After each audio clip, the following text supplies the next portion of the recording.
Bueno, espero que se vea bien. Les grabé un video y quedó todo borroso, no sé por qué se desenfocó, pero bueno. Vamos a arrancar con el punto 6. Es el único punto que yo voy a hacer casi entero, digamos. Algunas cosas se las voy a explicar así, como para que les hagan ustedes. Pero otro lo voy a hacer entero yo. Porque si no les estaría resolviendo todo yo, claramente. Bueno, esto que tienen ustedes acá es una función exponencial. ¿Por qué es una función exponencial? Porque la variable independiente, que en este caso sería t, aparece modificando a toda la función como exponente. Si yo voy cambiando el valor de t, voy encontrando los valores de esa función. Los correspondientes valores en lo que nosotros llamamos i de la función. Es importante ver acá el contexto del problema porque me dice que esa variable t es los años después de 1980. ¿Qué quiere decir? Que si yo a t le doy el valor 2, estaría viendo qué pasa en 1982. ¿Sí? Siempre es años después de 1980. El primer punto, esperen porque yo ahora acá lo borré. ¿Lo están viendo acá? Bueno. El primer y el segundo punto, si no me equivoco, les estaba diciendo... Esto es ingeniería acá. Que calculen la población, ¿sí? Lo que me responde es población, todo lo que es crecimiento poblacional o de bacterias o de cualquier tipo de crecimiento se modeliza con una función exponencial. Me pedía el crecimiento en el año, no sé, 2020, creo que decía, me acuerdo que decía 2020, eso sí. Punto A, ¿cuál será la población en 2020? Punto B, ¿cuál será la población en 2080? ¿Qué es lo que tengo que hacer? Encontrar primero mi valor de t. Porque no es que acá a t le puedo poner 2020, no. Porque t es la cantidad de años que pasaron después de 1980.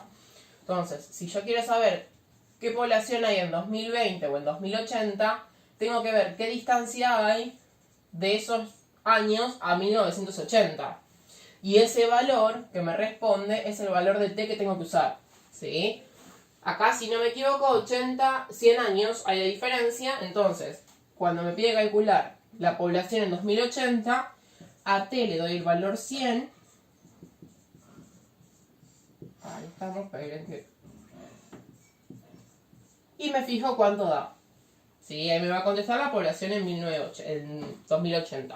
Lo mismo con 2020, ¿no? Esos dos primeros puntos no son muy complicados. Así que capaz es un poquito más... no complicado, sino más largo. Es ese que dice: indicar aproximadamente en cuánto tiempo se duplicará la población del año 1980. Acá lo borré, no lo tenía que haber borrado. 1980. Si t son los años después de 1980, si a t le pongo el valor 0, estoy diciendo que pasaron 0 años desde 1980. Es decir, estamos en el año 1980. Entonces, si yo quiero saber en qué año la población se va a duplicar respecto de la que había en 1980, primero tengo que saber cuánta población había en 1980. Entonces, primero lo que tengo que encontrar es qué pasa cuando t vale 0, es decir, cuando estamos en ese año en especial. 1,016 elevado a la 0. Todo el número elevado a la 0 me da 1, 4600 por 1, 4600. Es decir, que en el año 1980 había 4600 habitantes. Si yo quiero que este número se duplique, necesito tener 9200 habitantes. Sí, 9200 habitantes. Genial. Esto es uno de los datos de mi ejercicio. Yo necesito ver en qué años la población era de 9200. ¿Sí? ¿Qué es lo que tengo que encontrar justamente? En qué año se da esa condición. Es decir, en qué valor de t toda esta cuenta da 9200. Entonces planteo la ecuación. 9200 es igual a 4600 por 1,016 elevado a la t. Y necesito encontrar el valor de t. Entonces empiezo a despejar. Lo que está multiplicando lo paso dividiendo.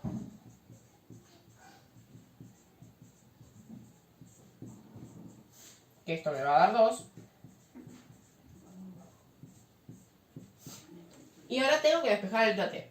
Que es acá el problema más grande, porque no estamos acostumbrados a despejar variables que están en el exponente.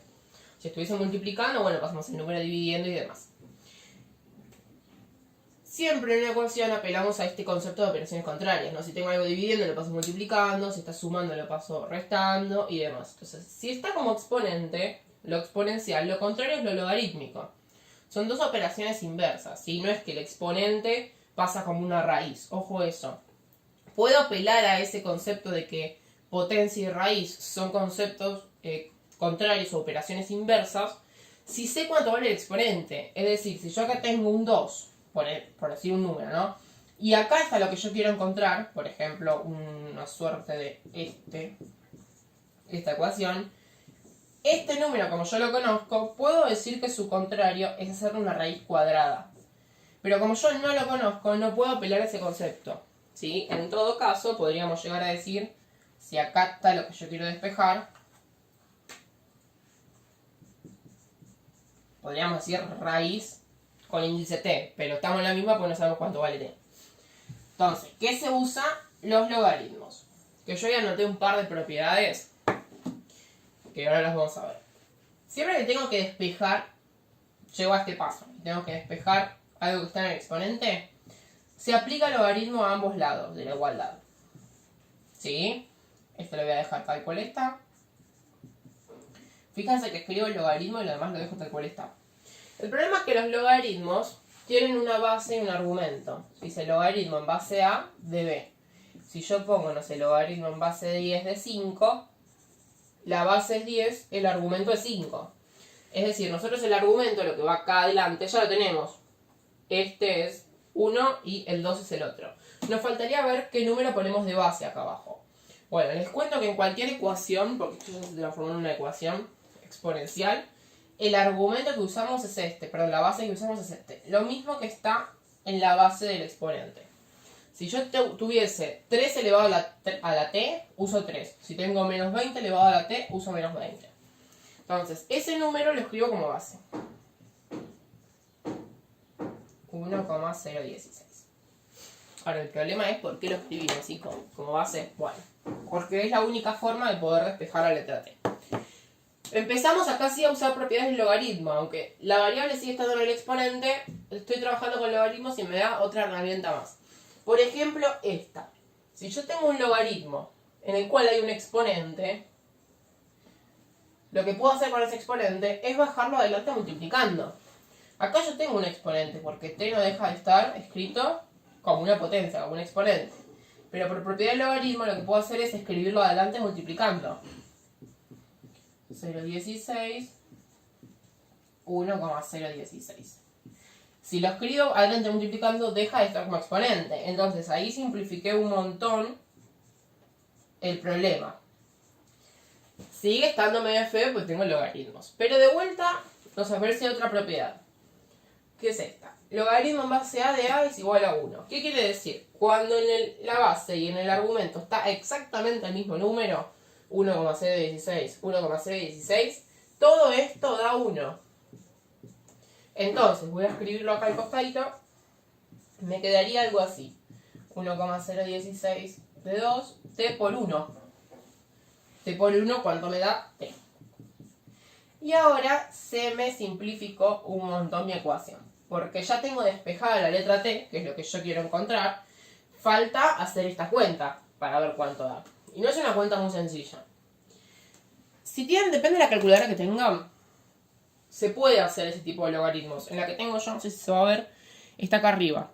Aparece el logaritmo, la base es un cuadradito pintado de blanco y el argumento es un cuadradito vacío. Pero no todas la tienen. La mayoría de lo que sí tienen es la de log y logaritmo natural. Esas dos siempre las tienen las calculadoras. Esta no todas. Sin embargo, si tengo esta calculadora, listo, pongo los números que tiene que dar y ya está. Pero si no tengo esa herramienta, tengo que aplicar a otra propiedad del logaritmo que se llama cambio de base. Que es esta propiedad que está acá. Significa, si yo tengo un logaritmo que es bastante complicado y que la calculadora no lo puedo hacer porque no tiene la tecla necesaria, además, puedo modificar un poco yo eso para poder hacerlo con la calculadora, ¿sí? O mentalmente, si se quiere. En este caso van a ver que nos conviene hacerlo con la calculadora. Entonces, ¿qué es lo que se hace? Se arma una división, ¿sí? Si yo considero, de este lado va a estar la letra T, justamente que es la que queremos despejar. Si yo me fijo este logaritmo en base a de b y lo pongo en relación con la expresión que tengo yo en mi ejercicio, 1,016 sería a y 2 sería b. ¿Sí?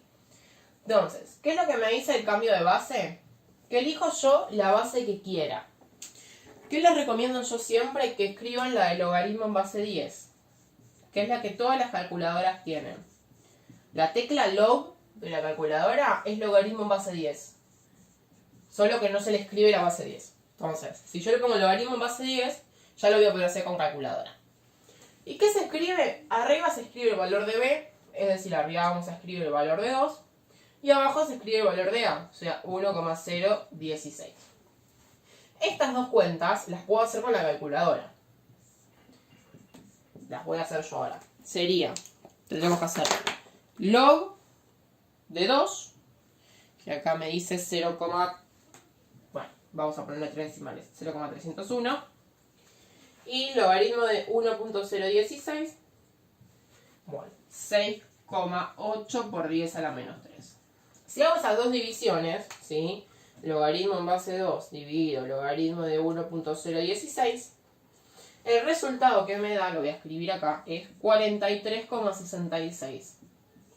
Aproximado, ¿no? Estamos hablando de años, porque este eran los años que pasaron desde 1980. Bueno, no puedo decir pasaron 43,66 años. Por eso el enunciado me decía de forma aproximada calcularlo. Podemos decir, redondeándolo, que pasaron aproximadamente 44 años para que la población se duplique. ¿Sí?